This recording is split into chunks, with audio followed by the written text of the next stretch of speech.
gusto estar acá en el programa. Un buen día, Fito, Patricia, a toda la audiencia. Buen día. Bueno, gracias por tomarte el tiempo de acompañarnos esta mañana. Oscar, se dio a conocer un primer borrador, digamos, por lo menos un primer vistazo a lo que va a ser este nuevo plan de contingencia, porque obviamente la pandemia sigue y las consecuencias económicas están. Este proyecto 2.0, digamos, son más de 340 millones de dólares. 365 millones de dólares aproximadamente, sí. Ok, 365 millones de dólares que se van a destinar ¿a qué? ¿Qué vamos a hacer con esa plata? Bueno, como bien dijiste, Luis, básicamente esta ley lo que plantea es dar continuidad a varias de las acciones que se vienen implementando ya en el marco del plan Yapuá, ¿verdad? Que es un plan de recuperación económica, pero que tiene un componente de atención a la pandemia, ¿verdad? Y obviamente este segundo año de pandemia requiere de recursos adicionales y de continuidad de programas.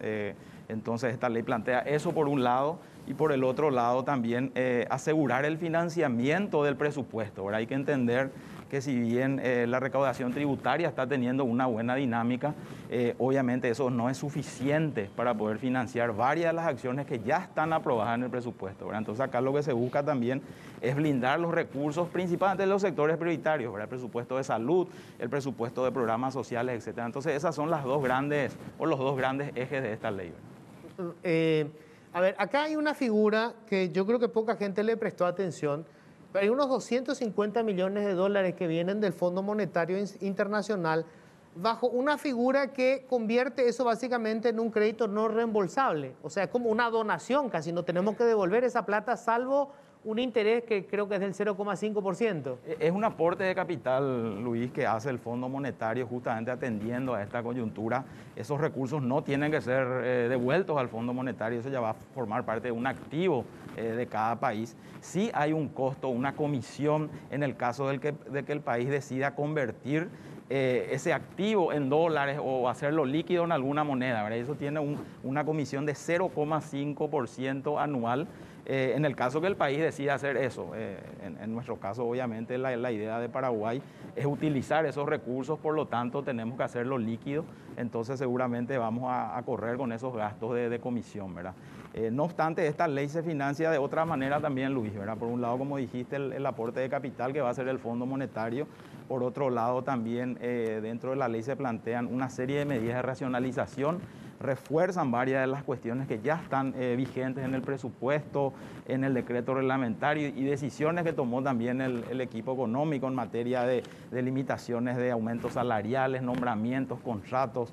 Lo que vimos es que muchas entidades se exceptúan de estas disposiciones generales a través de acciones de inconstitucionalidad, a través de las mismas excepciones que se incorporaron en la ley de presupuesto. Entonces con esta ley nosotros planteamos reforzar nuevamente esa medida y que nuevamente tenga un alcance mucho más amplio de lo que hoy tienen. ¿Cuánto dinero, digamos, haciendo esa constricción de gastos públicos, cuánto se ahorra y cuánto es lo que se va a destinar? Entre eso, Luis, más autorizaciones adicionales al Poder Ejecutivo para seguir redireccionando recursos. Nosotros necesitamos más herramientas para el Poder Ejecutivo para que siga redireccionando recursos, y sumando ambos conceptos estamos hablando de unos 90 millones de dólares entre racionalización y redireccionamiento de recursos. Y finalmente también se solicita la autorización para la emisión de un título del Tesoro, un bono, para poder fondear el FOGAPI, ¿verdad? De 25 millones de dólares, con la particularidad que este título recién se va a hacer efectivo al momento que se requiera, ¿verdad? Hay que entender que el FOGAPI es una herramienta que apalanca préstamos, no es que se destinan recursos directamente de ese fondo, sino que ese fondo está ahí, que en el caso, exactamente, es una garantía que en el caso de que no se haga el pago del préstamo, obviamente se activa esa garantía, ¿verdad? O sea, es como que, a ver, Hacienda emite estos títulos. Estos títulos, si es que se colocan, son deudas. Si no se colocan, no. Así mismo. Esos títulos, digamos, apalancan préstamos que va a dar el sector privado. Sector privado que le va a prestar a otro privado. Yo soy el banco, le presto a Fito. Así mismo. Si Fito no me paga ahí recién, digamos, se activa la garantía y vos que sos Hacienda, ahí tengo que ahí hacer líquido ese título. Se va a convertir en deuda Así recién mismo. ahí. Ahí recién tengo que hacer líquido ese título y a partir de ahí va a empezar a generar intereses. Ok. Entonces, esas son las tres fuentes de financiamiento, digamos, que plantea la ley. Y obviamente el destino, como te decía Luis, es dar continuidad a las acciones que ya se vienen implementando, otorgar recursos adicionales al IPS. Estamos hablando de 45 millones de dólares para seguir financiando el fondo de subsidio a los trabajadores suspendidos, a trabajadores formales. También ese mismo fondo se utiliza para pagar los salarios a trabajadores que están en reposo. Entonces cumple esa doble función este fondo. Eso sería para seguir pagando todo este año. Así mismo, nosotros estimamos que eso podría llegar hasta diciembre, podría alcanzar hasta diciembre. Por otro lado, ya te mencionaba lo del FOGAPI, 25 millones de dólares. También planteamos un fondo fiduciario que va a ser administrado por el Banco Nacional de Fomento de unos 20 millones de dólares para seguir entregando préstamos, pero principalmente enfocado en las pymes, ¿verdad? Una experiencia y una enseñanza que nos deja la pandemia es que muchas veces estas pymes no tienen acceso al sistema financiero por diversos motivos, ¿verdad? Entonces, con este fondo fiduciario planteamos un acceso más rápido de este tipo de empresas. Los requisitos serían, ministro, porque Exactamente. la queja fue durante toda la pandemia lo que los requisitos eran muy estrictos y siempre bajo un control y un análisis que va a hacer el BNF para entregar estos préstamos, un análisis de riesgo, pero sí van a tener requisitos por ahí especiales a los que podría tener el sector financiero privado, ¿verdad? Y finalmente también entregar subsidios al consumo de energía eléctrica y de agua a las empresas, principalmente las empresas más afectadas, ¿verdad? El sector turismo, el sector hotelero, de gastronomía, etcétera. Y ahí estamos hablando de 6 meses de subsidio del 50%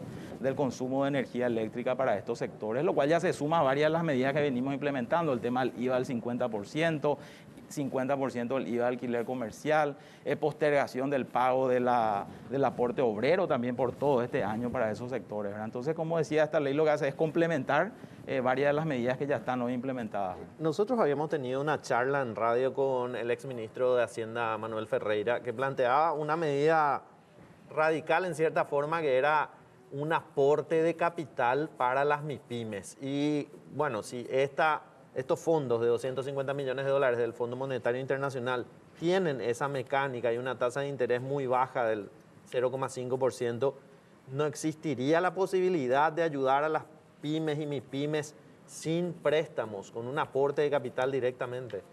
Y es complicado, Fito, ¿verdad? Nosotros hicimos varios análisis y obviamente lo que nosotros creemos es que entregar dinero sin ningún tipo de análisis de riesgo y sin ese compromiso de devolución de ese capital podría generar incentivos contrarios, ¿verdad? O sea, ¿qué incentivo va a tener esta pyme en utilizar correctamente estos recursos si es que no hay ningún compromiso de devolución, ¿verdad? Nosotros sí en este fondo que te mencionaba planteamos obviamente flexibilizar los requisitos y obviamente también tratar de establecer tasas de interés y plazos de financiamiento especiales, ¿verdad? De manera que estas pymes realmente tengan el tiempo suficiente para recuperarse y obviamente poder repagar estos compromisos. Ahora, Oscar, la ley plantea lo que se llama discriminación positiva, porque hay empresas que van a recibir un subsidio directo donde se les va a cubrir el 50% de su consumo de energía eléctrica o de agua potable. Sectores. Y, Sí. y otras empresas que no, ¿verdad? Que te pueden decir, pero a mí también me afectó la pandemia, yo no soy gastronómico, tengo, no sé, una fábrica de zapatillas, pero me pegó duramente y yo no voy a recibir ese subsidio. ¿Cómo van a manejar eso? Y mira, Luis, yo creo que una de las enseñanzas también que nos deja la pandemia es que este segundo año tenemos que ser mucho más específicos en las medidas. No tenemos el espacio para poder subsidiar a todos. La economía hoy está abierta. Hay sectores que están, no seguramente al 100%, pero están pudiendo operar en mejores condiciones que este sector en particular, que no solamente en Paraguay, sino en todo el mundo es el sector más afectado, ¿verdad? Entonces, a los efectos de optimizar los recursos públicos, nunca es suficiente toda la ayuda que podamos dar, pero por lo menos queremos enfocarnos en aquellos sectores de los afectados en los más afectados, ¿verdad?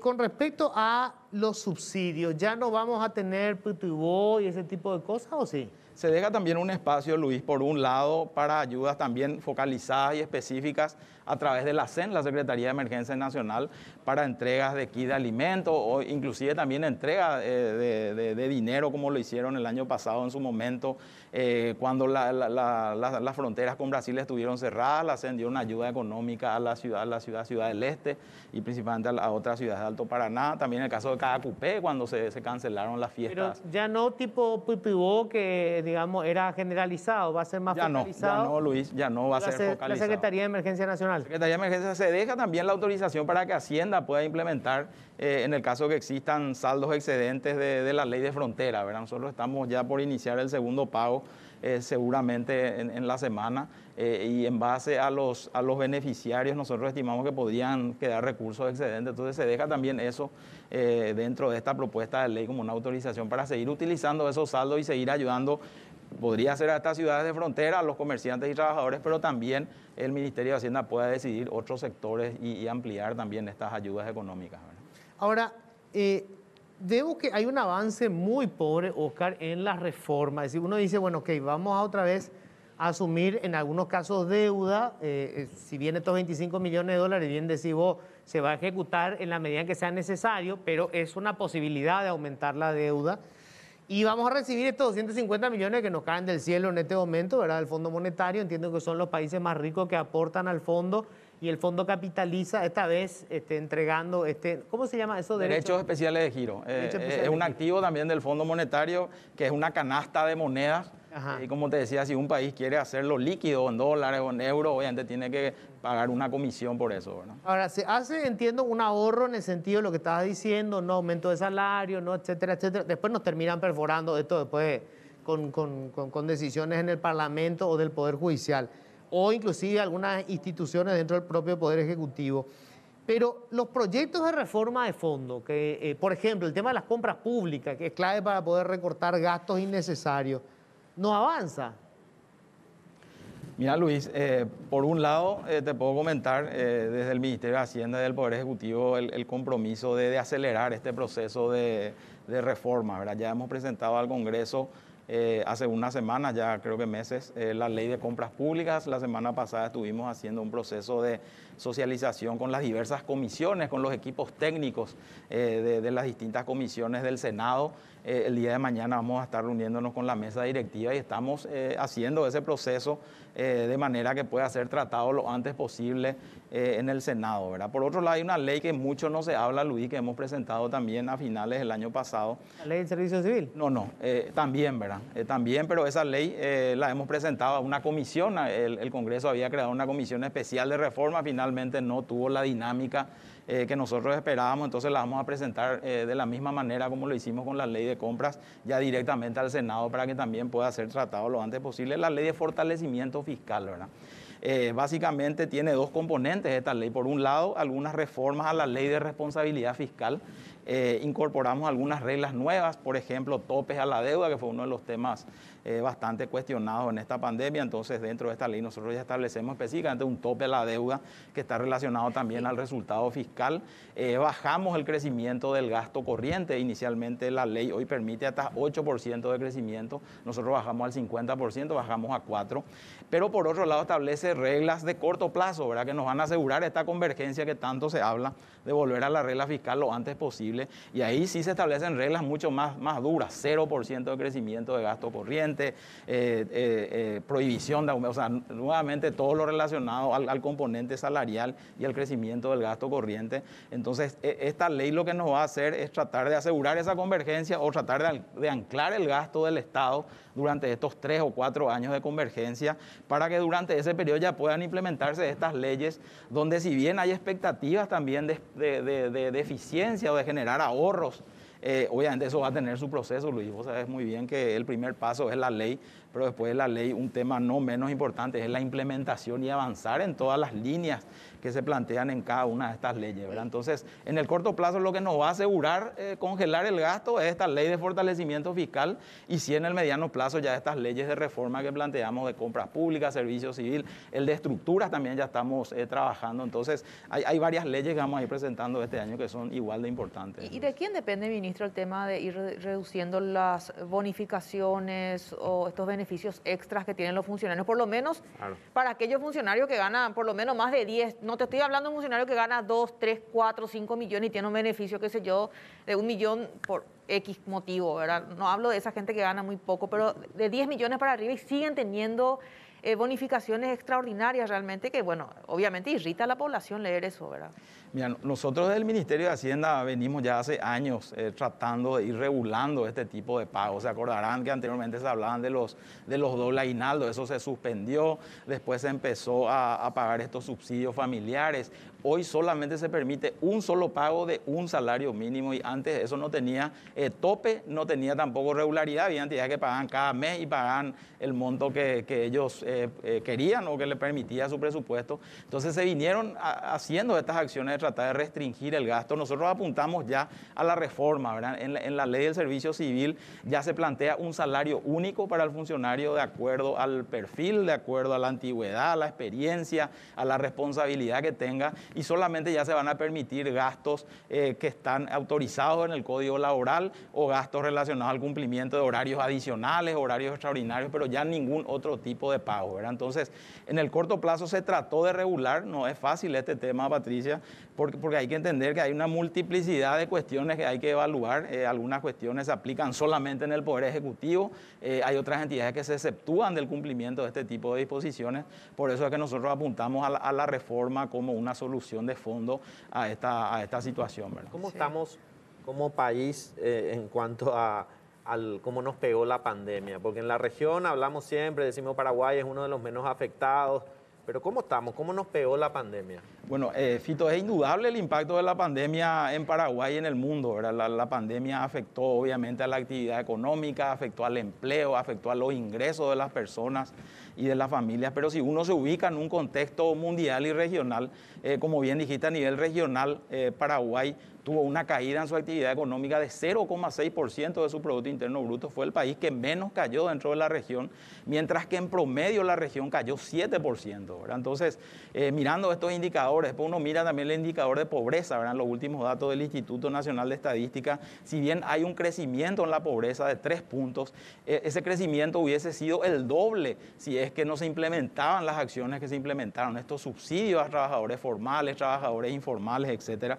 Entonces, obviamente hay un impacto, pero creemos que Paraguay es el país que se vio menos afectado en la región. Obviamente este segundo año es un año igual o más desafiante que el año pasado, así que tenemos que continuar con estas ayudas mucho más específicas de manera a tratar de contener el impacto de la pandemia, pero somos optimistas, ¿verdad? Las previsiones de crecimiento para este año son positivas. En la última evaluación del Banco Central ellos estiman un crecimiento del 3,5%.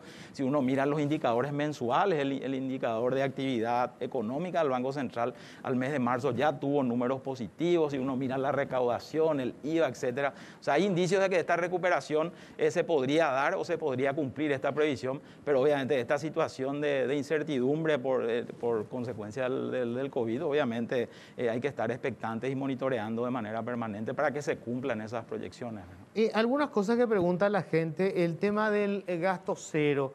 ¿Cómo está eso? ¿Hacienda tiene que hacer la reglamentación para que se pueda efectivizar eso?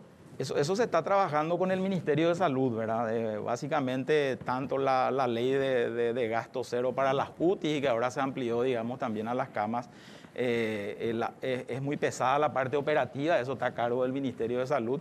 Sí, la parte de financiamiento está a cargo del Ministerio de Hacienda, pero entiendo que eso ya se está firmando, Luis. Básicamente tendría la misma lógica que el de UTI, ¿verdad? El mismo procedimiento, el mismo mecanismo, entonces básicamente replican muchas de las acciones. ¿La plata está disponible? La ley te tira al mismo fondo, ¿verdad? En la ley de UTI se había establecido un fondo de unos 30 millones de dólares. Estuve leyendo reportes del Ministerio de Salud que solo para cumplir con la ley de UTIs ya se están gastando más de 20 millones de dólares. O sea, ese fondo ya se está agotando, ¿verdad? Entonces, esa es una realidad también, Luis. Que se tiene que nutrir de los fondos socioambientales de las binacionales. De las binacionales, de redireccionamiento de préstamos, y también habla de los saldos o de los recursos de la ley de emergencia, pero la propia ley establece un tope. La ley establece un tope de hasta 30 millones de dólares y ya estamos cerca de ese tope, ¿verdad? Entonces yo creo que deberíamos sentarnos sentarnos y repensar con el Congreso, porque realmente, Luis, hablar de gastos cercanos a 20 o 30 millones mensuales